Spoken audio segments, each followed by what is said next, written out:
Musique brésilienne, pourquoi donc, me direz-vous? Eh bien, parce que ce matin, c'est les matins qu'on reçoit une comédienne qui est française, mais qui est surtout d'origine brésilienne. Bonjour, Christiana Reali. Bonjour. Merci beaucoup d'être avec nous. On dit bon dia, c'est ça? Bon dia. Bon dia. Bon dia à vous. Vous avez commencé à danser à la première. C'est une de mes chansons préférées. Donc, Eh ben, on le savait, c'est pour ça qu'on l'a mise, évidemment. Vous serez à partir de mercredi au Théâtre des Bouffes parisiens dans un classique de Tennessee Williams, un tramway nommé Désir. Alors, pour ceux qui n'auraient jamais croisé ce tramway nommé Désir, quelle est l'histoire? Alors, l'histoire, en deux mots, disons, c'est une héritière blanche qui a tout perdu, qui va retrouver sa sœur dans la Nouvelle-Orléans. Et en fait, elle va évidemment... elle est assez fragilisée par la vie et elle est assez fantasque. Et elle va retrouver dans un tout petit appartement sa sœur et son mari, donc Stanley Kowalski, et ils vont devoir vivre tous les trois dans ce petit endroit très, très, très resserré. Et évidemment, ça ne va pas très bien marcher.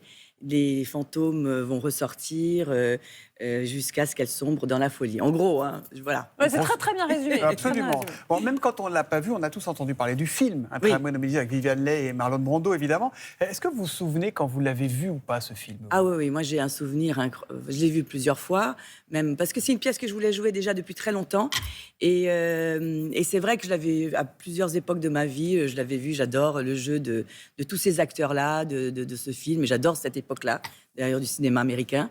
Et puis j'adore Tennessee Williams. Voilà. Mais alors justement, c'est pas trop la pression d'incarner un rôle mythique comme ça dans une pièce qui est si connue? Alors si, c'est vrai. Je suis assez inconsciente parfois dans mes choix de théâtre. J'ai joué Simone Veil l'année dernière. Oui, voilà, que des rôles sympas et faciles à faire. Qui était formidable au Théâtre Antoine, qui était formidable. Ouais. Bah, merci beaucoup. Et non, en fait, c'est une pièce de théâtre avant tout. Tennessee Williams, c'est quand même un auteur, un dramaturge de théâtre. Et donc, je me dis, on peut... C'est pas comme si j'avais fait un remake du film, disons. Ouais. Voilà. Il y a quand même une petite liberté d'interpréter comme vous le sentez. En plus, on a une mise en scène d'une jeune, de la même metteuse en scène que Simone Veil, justement, Pauline Susini, qui a un regard plus moderne. Beaucoup de modernité, ouais, et puis qui fait ressortir le pathétisme de Blanche aussi dans une certaine... avec de l'humour, parfois, et tout ça. Donc ça change quand même. Il paraît que vous apprenez vos textes en musique. Déjà, est-ce que c'est vrai? Alors, c'est vrai que j'aime bien me mettre de la musique quand je le récite. Enfin, chez moi, on apprend comme à l'école. Hein. Ouais. On prend le texte et on apprend comme tous les... On rabâche. Voilà, on répète 3 fois, on est avec le texte, on revient sur le texte et tout ça. Et c'est toujours le même type de musique? Bah non, je mets un peu la musique mon mood de la journée et je marche comme ça dans mon appartement et je dis mon texte. Et puis c'est vrai que la musique, ce que j'aime, en fait, moi je sais que je connais mon texte. Bon, déjà quand je l'ai un peu répété, évidemment en répétition, mais surtout quand je peux faire autre chose. Ah oui. Donc, j'écoute de la musique. Je peux être dans un café, par exemple, à prendre mon café. Si j'arrive à voir les bus qui passent, les gens qui font du bruit et que je connais le texte, je me dis ça y est, je le sais. Alors, pardon, hein, je suis vraiment néophyte, mais ça doit être une pression quand même de jouer. Alors, je sais, hein, c'est débile comme question, mais parce qu'au cinéma, on peut refaire la prise, mais un texte comme Un tramway nommé Désir, de l'apprendre par cœur, sans se tromper, etc. Bah, c'est surtout qu'il y a beaucoup de textes. Oui, c'est ça, il y a beaucoup de textes. Ouais. Et puis, comme elle passe du coq à l'âne beaucoup dans le personnage, c'est assez difficile à apprendre. Comment vous l'avez travaillé? Alors, on a beaucoup travaillé en répétition, hein, c'est surtout ça. Mais c'est surtout la dernière semaine qu'on le trouve, je pense, dans les filages, quand on commence à se lancer. Parce que, par exemple, jouer la dernière scène de Blanche, on ne peut pas la jouer si on n'a pas répété toute la pièce. Quelle angoisse, la dernière semaine. Vous dites qu'il n'est pas encore maîtrisé, la salle est déjà pleine. À propos de musique, Johnny nous l'a appris, on a tous en nous quelque chose de... On a tous quelque chose en nous de Tennessee. Évidemment. Et alors, vous disiez que vous aimiez beaucoup Tennessee Williams. Qu'est-ce que vous avez de Tennessee, Christiana Reali? J'aime beaucoup, je trouve c'est un chirurgien de l'âme. C'est-à-dire que c'est quand même c'est le plus grand auteur américain, je pense, avec O'Neill, je pense. Et il écrit pour les femmes des rôles extraordinaires. Il aime les femmes. On voit qu'il aime... Alors même si elles sont toutes un peu folles hein, dans ses pièces, mais on sent qu'il a écrit pour un rôle qui ressemble à sa sœur, un rôle qui ressemble à sa mère. Il y a toujours... C'est très autobiographique, les histoires de Tennessee Williams. Et surtout, vraiment, je dis que c'est un chirurgien de l'âme parce qu'il y a pas c'est pas intellectuel. C'est psychologique. Oui. Et pour les acteurs, c'est juste des rôles extraordinaires. Et j'aime ça parce que d'abord, c'est rare les auteurs qui écrivent vraiment pour les femmes. Et c'en est un. Et il écrit d'une façon extrêmement moderne, puisqu'aujourd'hui, le tramway, ça parle de tout ce qu'on parle aujourd'hui, de l'emprise des hommes, de la femme un peu oui, c'est assez moderne. Très finalement. moderne, de la peur de vieillir. Ça parle beaucoup de ça. Elle fuit ses fantômes, Blanche Dubois. Elle est un peu menteuse, elle est un peu elle est mythomane. Aussi, mais... Voilà, exactement. Tiens, on va faire un petit jeu de la vérité pour voir si vous l'êtes aussi. Tiens, mythomane, si vous voulez bien. Première question, on petite, est sympa, hein, en toute amitié. Il paraît que vous mentiez dans votre journal intime. Est-ce que c'est vrai ou est-ce que c'est faux? Oui, ça oui, c'est vrai. Ma mère, quand j'allais en colonie de vacances ou en vacances sans mes parents, j'avais un petit journal intime et je racontais mes petites histoires. Et quand j'étais en colo, je tombais toujours amoureuse d'un garçon. Et donc, je fantasmais, j'étais jeune, je fantasmais complètement. Il ne se passait jamais rien. Mais du coup, je racontais ma journée, puis je mettais un petit point rouge. Et je disais, la nuit, j'avais soif, je me suis réveillée, j'ai été chercher de l'eau et je l'ai croisé. Et évidemment, un roman... C'était pipeau. Complètement pipeau, au cas où quelqu'un tomberait dessus, parce que je revenais évidemment de colonie en disant que j'avais eu évidemment une histoire d'amour. Le point rouge, c'était pour vous, au cas où vous le reliriez plus tard. Il y avait des légendes à la fin. C'était écrit ne pas faire attention aux fautes d'orthographe. Et petit point rouge égale mensonge. Vous étiez déjà si comédienne. À la naissance de votre fille, Elisa, il paraît que vous avez reçu un coup de fil de Jacques Chirac. C'est vrai ou c'est faux? C'est vrai. En fait, dans ma tête, j'ai reçu un message de Antoine Duléry. C'est-à-dire Antoine Duléry, qui était un copain, il passait son temps à laisser des messages en faisant des personnages sur le... Bon. Et puis à la clinique, je reçois donc Antoine Duléry qui m'appelle en disant bonjour, je m'y très mal. Bonjour, c'est Jacques Chirac. Je viens de rentrer de je sais pas où et j'ai vu sur mon bureau que Francis Huster et Christina Reali avaient eu un enfant. Christina, je voulais vous féliciter et féliciter Francis. Est-ce qu'il est près de vous? Voilà. Là. Et je fais Antoine, moi je venais d'accoucher. C'est bon Antoine, ça va. Bon, alors je le passe à Francis. Francis, prends Antoine Duléry parce que et c'est j'ai pas le temps. Et je vois Francis qui dit merci Monsieur le Président. Merci. Et dites-moi, vous avez commencé le théâtre très très tôt. C'était pour apprendre le français, c'est vrai?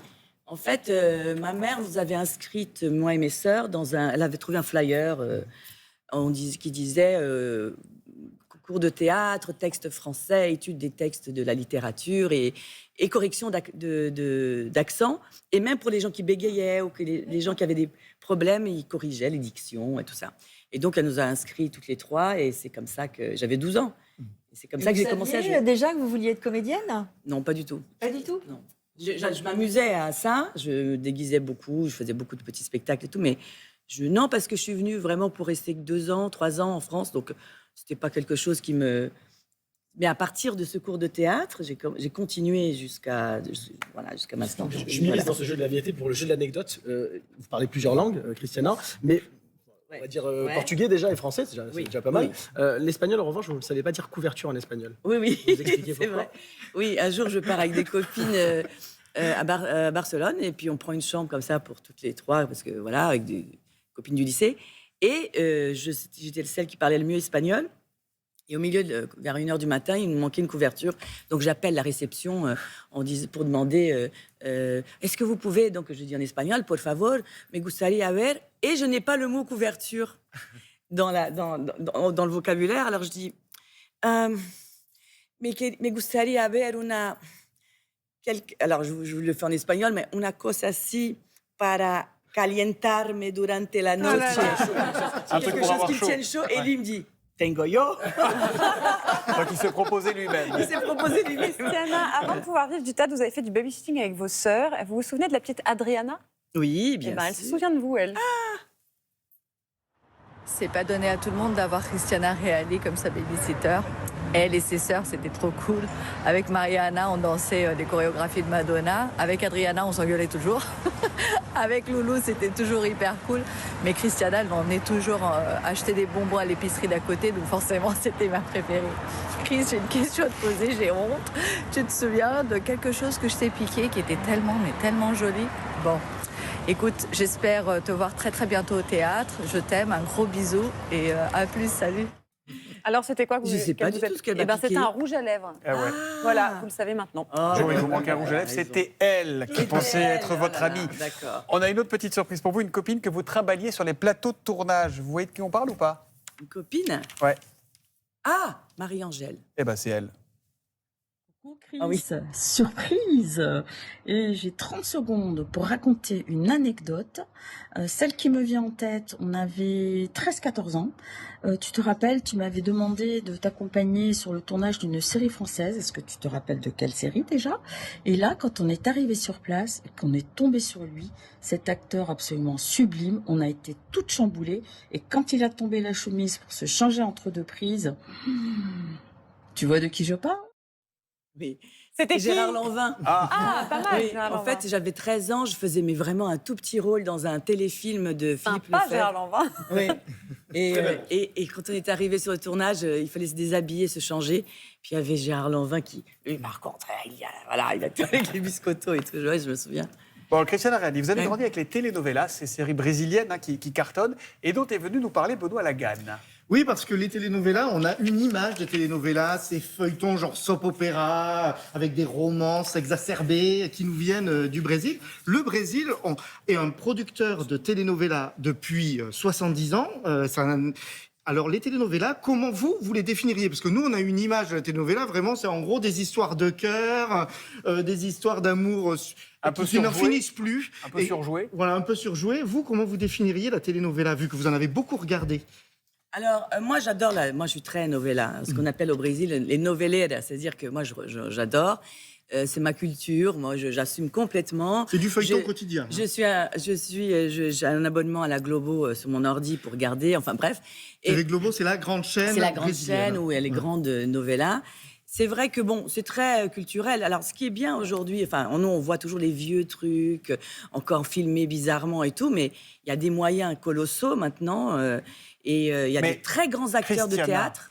Vous ne trouvez pas que parfois c'est un peu surjoué? Je pense, vous savez ce que je crois? C'est les Brésiliens qui parlent comme ça.